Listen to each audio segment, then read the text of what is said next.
Olá, me chamo Menara Coutinho Carlos de Souza, sou advogada, inscrita na Ordem dos Advogados do Brasil, na seção do Espírito Santo, mestranda em Segurança Pública, no mestrado profissional de Segurança Pública da Universidade Vila Velha, sob orientação da professora doutora Érica da Silva Ferrão, que é psicóloga especializada em desenvolvimento infantil, também vinculada ao Laboratório de Pesquisas, Estudos e Ações em Proteção ao Desenvolvimento e Aprendizagem Infanto-Juvenil da Universidade Vila Velha. Bom, o meu propósito com a divulgação desse material é utilizá-lo como um aliado na transformação da sociedade, proporcionando interação com a comunidade de forma simplificada, visando por uma abordagem interdisciplinar e inovadora, envolvendo o direito e a psicologia, promover reflexões quanto à necessidade de melhorias nas previsões estratégicas e planejamentos dos documentos institucionais do IASES, para que assim sejam aprimoradas políticas públicas, capacitação de socioeducadores, serviços sociais e infraestrutura, especificamente da Unidade de Internação Feminina do Estado do Espírito Santo, em prol da qualidade da maternagem de jovens mães, cumprindo medida socioeducativa de internação, visando, assim, a proteção com prioridade absoluta à primeira infância de seus filhos. Para iniciarmos essa abordagem, então, que engloba tanto o desenvolvimento infantil, nada mais justo que começarmos pelo Marco Legal da Primeira Infância. O Marco Legal da Primeira Infância é a Lei 13.257 de 2016, que pavimenta uma ponte entre o conhecimento científico que temos sobre crianças, desde o período gestacional até seus 6 anos de idade, bem como entre diretrizes e princípios que devem embasar a concepção prática de políticas públicas voltadas para a primeira infância, em prol de um adequado desenvolvimento infantil e humano. Logo, nós vamos partir da hipótese de que os documentos institucionais não estariam em conformidade ao Marco Legal da Primeira Infância, visando então responder o seguinte problema de pesquisa: será que o Marco Legal da Primeira Infância está sendo observado pelos documentos institucionais da Unidade de Internação Feminina do Espírito Santo? Ao pensarmos em responder esse questionamento, então, fica clara a sua ligação com questões de segurança pública, já que, segundo a nossa Constituição Federal, em seu artigo 144 caput, a segurança pública é dever do Estado, direito e responsabilidade de todos,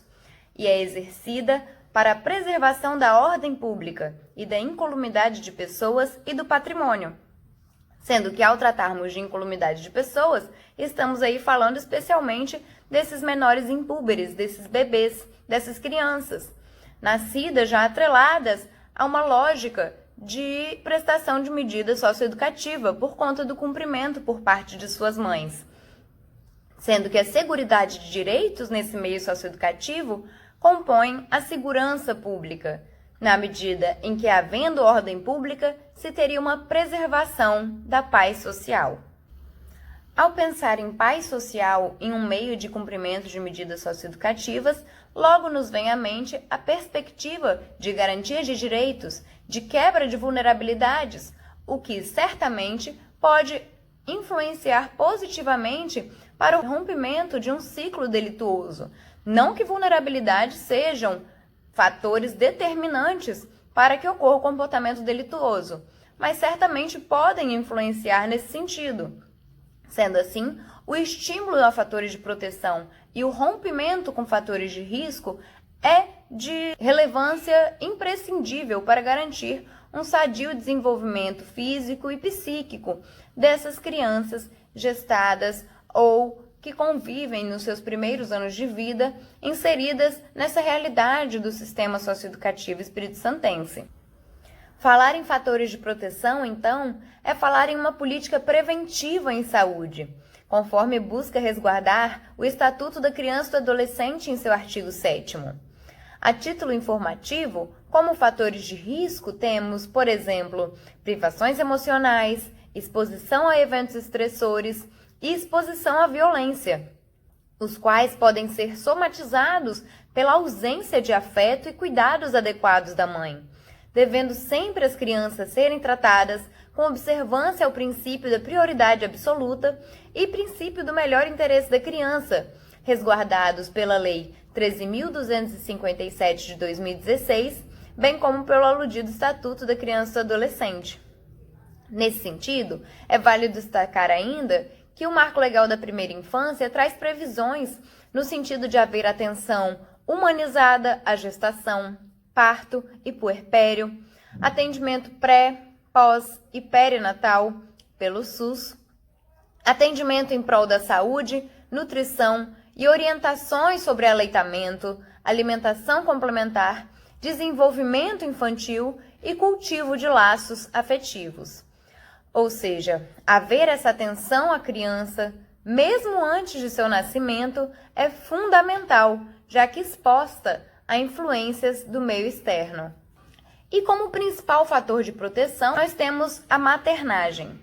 A maternagem, muito além da pura e simples maternidade, constitui o fato da mãe conseguir abastecer aquele indivíduo recém-chegado com subsídios para sua construção psíquica através de ações desempenhadas intimamente interligadas ao afeto. Para termos noção, então, se essas estipulações do Marco Legal da Primeira Infância estão sendo respeitadas pela Unidade de Internação Feminina do Espírito Santo, primeiro devemos observar os documentos institucionais do IASES, que regulam toda a prestação de medidas socioeducativas naquela unidade de internação feminina. Então, nós temos, primeiramente, o Plano Estadual de Atendimento Socioeducativo do Espírito Santo, que foi formulado após uma inspeção crítica da situação da socioeducação do Estado, com a colaboração de diversos setores e pessoas representativas de ramos pertinentes, tratando-se de ferramenta de planejamento que define diretrizes, objetivos e metas a serem alcançadas pelos governos. Já o projeto político-pedagógico institucional do IASES traz as competências do Instituto, no sentido de implementar todo o sistema de atendimento que executa as medidas socioeducativas do Estado. Por fim, o planejamento estratégico traça perspectivas para promover equilíbrio na priorização de projetos e ações para alcançar objetivos estratégicos, aos quais se propõe o IASES. O documento institucional em que se tem de modo mais expressivo questões atinentes ao público feminino, propriamente dito, é o Projeto Político-Pedagógico Institucional do IASES, que em sua teoria traz propostas e premissas de certo cativantes. Esse projeto assevera que o atendimento socioeducativo feminino deve levar em conta as especificidades inerentes à subjetividade daquele público. Aduz que os panoramas arquitetônicos deverão ser planejados, prevendo alojamentos diferenciados a fim de dar suporte nos casos de adolescentes grávidas ou em condição de maternidade. Porém, tal infraestrutura não é bem planejada nos planos estratégicos que deveriam tratar da questão de forma minuciosa. Ainda nesse projeto político-pedagógico, é tratado que a unidade socioeducativa deve prestar ações formativas tanto para socioeducandas quanto para socioeducadores, quanto a questões de gênero, sexualidade, métodos contraceptivos, doenças sexualmente transmissíveis, violência doméstica e sexual, câncer, higiene, menstruação e planejamento familiar, o que são todas questões de relevância enorme, porém,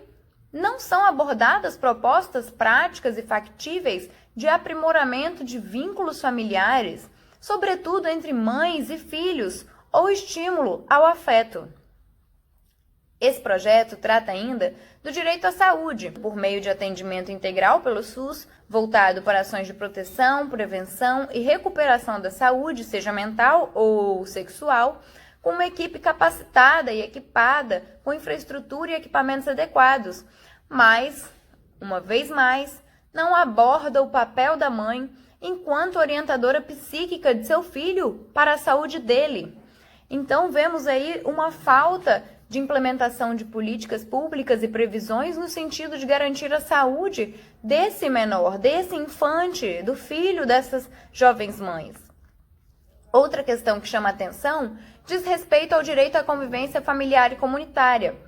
Ao mesmo tempo em que o projeto político-pedagógico prevê a promoção de articulação, participação e acompanhamento da família durante todo o processo socioeducativo da adolescente, a fim de estreitar laços, o Plano Estadual de Atendimento Socioeducativo do Estado do Espírito Santo, por outro lado, traz dados alarmantes. Por exemplo, nota-se que o perfil dos visitantes em 2013, que é o dado que consta no documento, na categoria de filhos, era de 2%. Número esse deveras baixo para a promessa de garantia de qualidade na maternagem e promoção da visitação e fortificação de laços afetivos familiares. Por fim, o planejamento estratégico contém um mapa estratégico que demonstra a ausência de menção às adolescentes mães ou grávidas, sendo que no quesito infraestrutura não se vê abordagens acerca de berçários ou aposentos específicos à estadia dessas mães com seus filhos. Então, realmente, há uma lacuna no trato da questão, principalmente ao falarmos de primeira infância. Então, isso realmente é uma questão que é invisibilizada, quiçá pela própria invisibilidade do público feminino, da maternagem, da maternidade. Questão essa que pode ser considerada menos abordada, inclusive pelo reduzido número de mulheres cumprindo medida socioeducativa em relação ao de meninos, sendo que, inclusive, há apenas uma unidade socioeducativa feminina no estado. Ao tratarmos de invisibilidade, logo nos vem à mente a invisibilidade tratada por Axel Honneth. Para ele, a invisibilidade retrataria o sentimento das pessoas afetadas de efetivamente não serem vistas ou percebidas, sendo que para que ocorra o reconhecimento desses sujeitos, é necessário que sejam visíveis, para que assim possam ser efetivamente percebidos por suas características próprias, o que pode ser confirmado também por ações positivas. Desse modo, nós podemos fazer uma correlação e compreender que os filhos das jovens mães inseridas no sistema socioeducativo são praticamente cidadãos invisíveis, sobre os quais os olhares da sociedade pouco recaem na prática, sendo que por meio de ações positivas, a princípio, ao menos previstas nos documentos institucionais do IASES, poderiam engendrar um processo de visibilidade desse público. Ainda segundo o filósofo e sociólogo alemão, o amor deveria ser tratado como apresentação primária do reconhecimento recíproco, ganhando uma dimensão de processo de desenvolvimento psicológico individual por influência da via psicanalítica de Donald Winnicott. Winnicott trata muito do papel da mãe na construção psíquica do bebê e na importância dessa enquanto orientadora psíquica para envolvê-lo em condições suficientemente boas de desenvolvimento. Portanto, por esse prisma, conclui-se que a maternagem irá condicionar o processo de reconhecimento das crianças. Afinal, o amor de suas mães constitui-se como a primeira etapa de reconhecimento intersubjetivo. Bom, o objetivo dessa exposição foi realmente trazer um pouquinho sobre o tema, para fazer esse alerta, chamar a atenção para esse público tão deixado de lado. Dessa forma, certamente poderemos garantir de forma mais contundente o cumprimento das previsões tão necessárias que são elaboradas pelo Marco Legal da Primeira Infância, garantindo assim o trato das crianças enquanto prioridade absoluta pela sociedade civil e Estado, enquanto sujeitos de direito em posição de condição especial de desenvolvimento. Agradeço muito a todos pela atenção e espero ter conseguido colaborar um pouquinho para proporcionar reflexões sobre esse tema tão subobservado e de inenarrável relevância social.